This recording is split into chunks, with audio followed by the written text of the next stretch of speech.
എല്ലാവർക്കും നമസ്കാരം. ഞാനിവിടെ ഒരു മട്ടൻ ചുക്ക എങ്ങനെ ഉണ്ടാക്കണം നോക്കാം. അതിലേക്ക് ഞാൻ നന്നായി കഴുകി വൃത്തിയാക്കി വെച്ച മട്ടൻ ഒരു 2 kg എടുത്തിട്ടുണ്ട് കേട്ടോ. 2 കിലോൻ്റെ അളവാണ് കാണിക്കുന്നത്. അപ്പോൾ ഞാനതൊരു കുക്കറിലേക്ക് ഇട്ടിട്ട് വെച്ചിട്ടുണ്ട്. ഇതിലേക്ക് ഇനി നമുക്ക് ആവശ്യത്തിന് ഉപ്പ് ചേർത്ത് കൊടുക്കാം. ഞാൻ കല്ലുപ്പ ചേർക്കുന്നത്. 1/2 ടീസ്പൂൺ മഞ്ഞൾപ്പൊടി, ഇഞ്ചി വെളുത്തുള്ളി പേസ്റ്റ് ഒരു 2 ടേബിൾ സ്പൂൺ. ഇനി ഇതൊന്ന് മിക്സ് ചെയ്ത് കൊടുക്കാം. ഞാനതിലേക്ക് 1 ടീസ്പൂൺ മഞ്ഞൾപ്പൊടി ചേർത്തിട്ടുണ്ട് കേട്ടോ. 1/2 ടീസ്പൂൺ ചേർത്തപ്പോൾ മതിയാവില്ല തോന്നി. ഇനി ഇത് മൂടി വെച്ചിട്ട് ഒരു 5 വിസിലടുപ്പിക്കാം. നിങ്ങളുടെ മട്ടനനുസരിച്ചിട്ട് വേവ് കൂടും കുറയും ചെയ്യും. എല്ലോട് കൂടിയിട്ടുള്ള മട്ടൻ എടുക്കണം കേട്ടോ, അപ്പോൾ ടേസ്റ്റ് കൂടുതൽ. ഇതൊന്ന് മൂടി വയ്ക്കാം. മൂടി വെച്ച് 5 വിസിലടുപ്പിക്കാം. മട്ടൻ വേവണ സമയം കൊണ്ടൊരു മസാല തയ്യാറാക്കാം. Dry roast. അതിലേക്ക് ഞാൻ 2 ടേബിൾ സ്പൂൺ മല്ലി എടുത്തിട്ടുണ്ട്, 1 ടേബിൾ സ്പൂൺ കുരുമുളക് എടുത്തിട്ടുണ്ട്, 1/2 ടീസ്പൂൺ പെരിഞ്ചീരകം എടുത്തിട്ടുണ്ട്, ഒരു 3 ഏലക്ക, ഒരു 4 ഗ്രാമ്പു, ഒരു ചെറിയൊരു കഷ്ണം പട്ട, പിന്നെ വറ്റൽമുളക് ഒരു 5-6 എരിവിനനുസരിച്ചിട്ട്. അപ്പോൾ അതെല്ലാം കൂടി ചേർത്തിട്ടൊന്ന് ഡ്രൈ റോസ്റ്റ് ചെയ്യാം.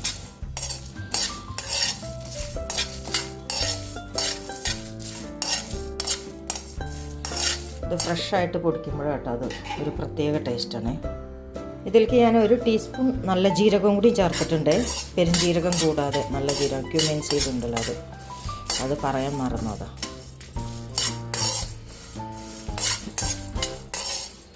ഒരു ലൈറ്റായിട്ടൊന്ന് ഗോൾഡൻ ബ്രൗൺ ആവുന്നവരൊന്ന് വറക്കാം. ഞാനിവിടെ വേറൊരു പാൻ വെച്ചിട്ടുണ്ട്. മട്ടൻ റെഡി ആകുമ്പോഴേക്കും നമുക്ക് ഉള്ളിയൊക്കെ വഴറ്റിയെടുക്കാം. അപ്പോൾ പാൻ ഒന്ന് ചൂടായി വരുമ്പോൾ കുറച്ച് എണ്ണ ഒഴിച്ചു കൊടുക്കാം.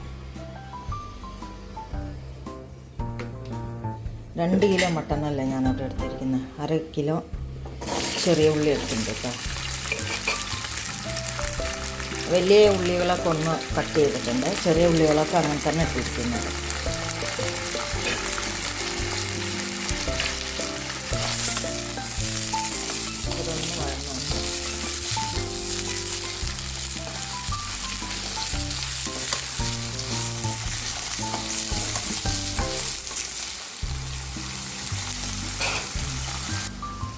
ഉള്ളിയൊക്കെ നന്നായി ഫ്രൈ ആയിട്ട് വന്നിട്ടുണ്ട്.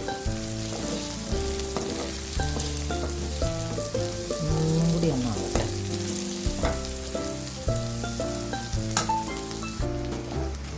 ഇതിവിടെ ഉള്ളി ആയിട്ടുണ്ട് കേട്ടോ. നമുക്ക് മട്ടൻ തുറന്ന് നോക്കാം. വിസിലൊക്കെ പോയിട്ടുണ്ട്.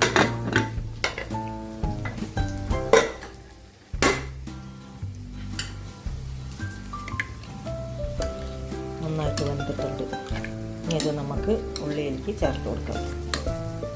മട്ടൻ ചേർത്തിട്ടുണ്ട്. ഇനി നന്നായിട്ടൊന്ന് മിക്സ് ചെയ്ത് കൊടുക്കാം. എന്നിട്ട് നമ്മൾക്ക് പൊടിച്ച് വെച്ച മസാലയുടെ കൂട്ട് ഇതിലേക്ക് ചേർത്ത് കൊടുക്കണം കേട്ടോ. മസാല ചേർത്ത് കൊടുക്കണം.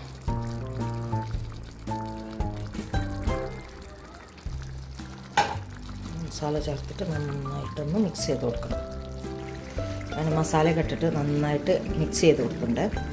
ഇനി ഇതൊന്ന് മസാലയ്ക്ക് ഒന്ന് ഇറച്ചിയിൽ പിടിക്കട്ടെ. ആവശ്യത്തിന് കറിവേപ്പിലയും കൂടി ചേർത്ത് കൊടുക്കട്ടെ.